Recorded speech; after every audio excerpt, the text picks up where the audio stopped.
Alright guys, welcome to the crypto shit show where I hope to break down Bitconnect for you and how I view the way they operate their current business model.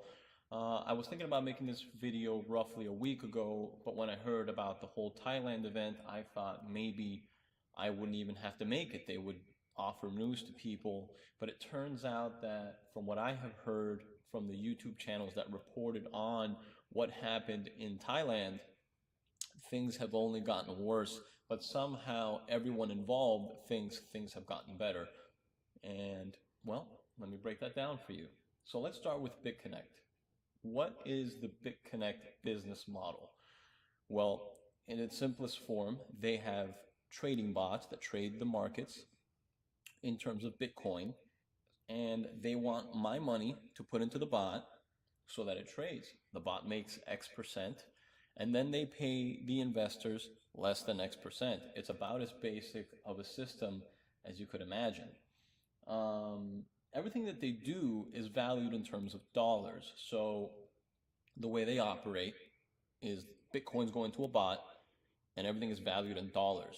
Now, at this point, you would think, so I just deposit Bitcoin and they pay me in Bitcoin, but no, there is a token you have to buy, a Bitconnect token, which they created, and that is basically the, how would you call it? The vehicle with which you move the money around within their company. So that's it. That's that's the basics of it. Sounds innocent enough until you start to look at how it operates. So the way everything begins is in their BCC exchange.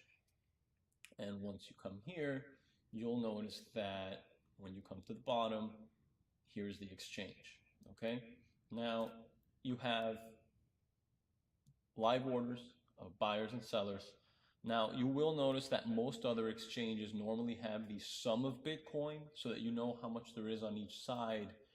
Here, they don't have that because, of course, that confuses a lot of people. So, this is just my opinion as to why they don't have it. It tends to confuse a lot of people. So what they have done is removed it. Now, as far as I know, they charge 0.25% per transaction, whereas most other exchanges charge 0.20. So for the removal of this misinformation that provides, they charge you basically an extra 25% as opposed to what other exchanges charge. Well, that's just the way they operate, okay? Let's break down this exchange real quick and look at sellers. Who more than likely is selling this token? I would say the majority of the selling is being done by Bitconnect themselves. The way it all works is you come to this exchange, you give them, well, you sell your Bitcoins or trade your Bitcoins for Bitconnect tokens, and then you give the Bitconnect tokens back to Bitconnect. Now, I don't know if they use the word, you loan them your Bitconnect tokens. I'm not really sure what the terminology is. I'm sure there's different things everywhere. But at the end of the day, what you're doing is giving them back the Bitconnect token, which is interesting because that entire business model means that after you spend your Bitcoins in the exchange, then you use the Bitconnect tokens and give them back to Bitconnect. So Bitconnect ends up having the majority of the Bitcoins and basically all of their Bitconnect tokens when the token is used for its main purpose as a vehicle for investing within Bitconnect. Now, if we go down again, who's selling? Bitconnect, of course, is going to be selling quite a bit, as in the business model that they get their tokens back all the time. Who else has Bitconnect tokens? Well, people who have already invested and are getting paid out on a daily basis. And then, of course, you've got people who might be mining it, although from what I understand, mining isn't very profitable. And then, of course, you've got the people who might be staking this in a wallet. The way that their blockchain operates is 10% through mining, and I believe 90% through proof of stake, which makes it kind of interesting that the entire system is set up where they get back all of their Bitconnect tokens basically after every transaction. So they're kind of staking the majority of the tokens. I don't really know. That's just what it seems like when you look at it from the outside. And I don't want you to worry. Only about 70, if I told you that 76% of the tokens were owned by 10% of the wallets, You might think it's a little bit questionable, but if you look at other coins, it's definitely a much smaller percentage of wallets owning a higher percentage of the coins. So don't worry about that.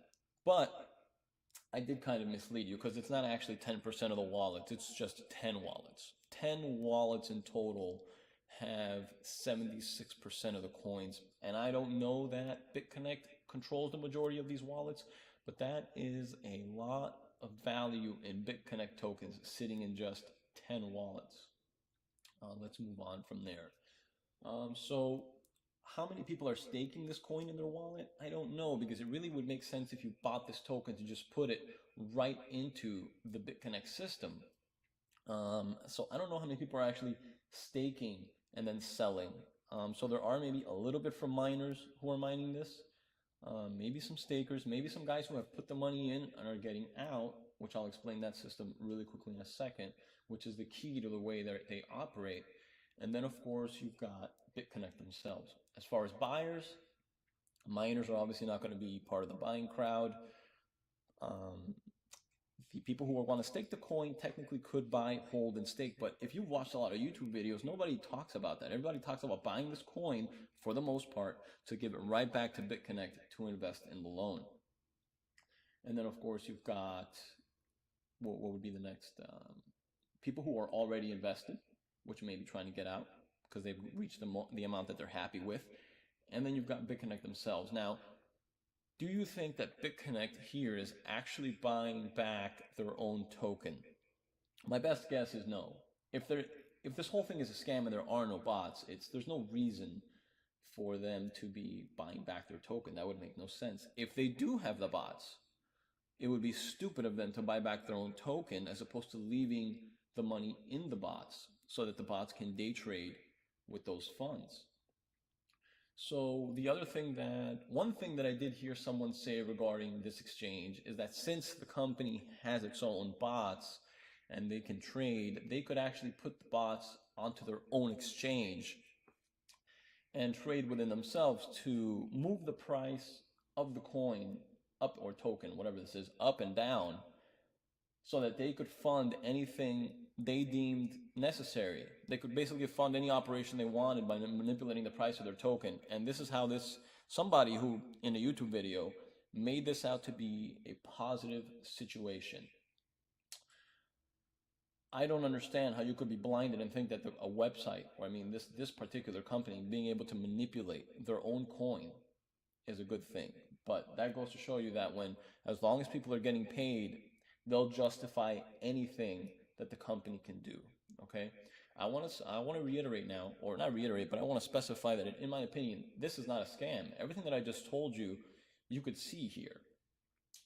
As far as it being a Ponzi scheme, generally speaking, in a Ponzi scheme, if I was at the top, I'd be taking money from the old investor, paying him back with his own money, and then when that ran out, giving him money from a new one, and then maybe he'd reinvest, and then the thing keeps growing. Here, Bitconnect, let's go up to that, up here where they have the Bitconnect wallet. Give me 1 second.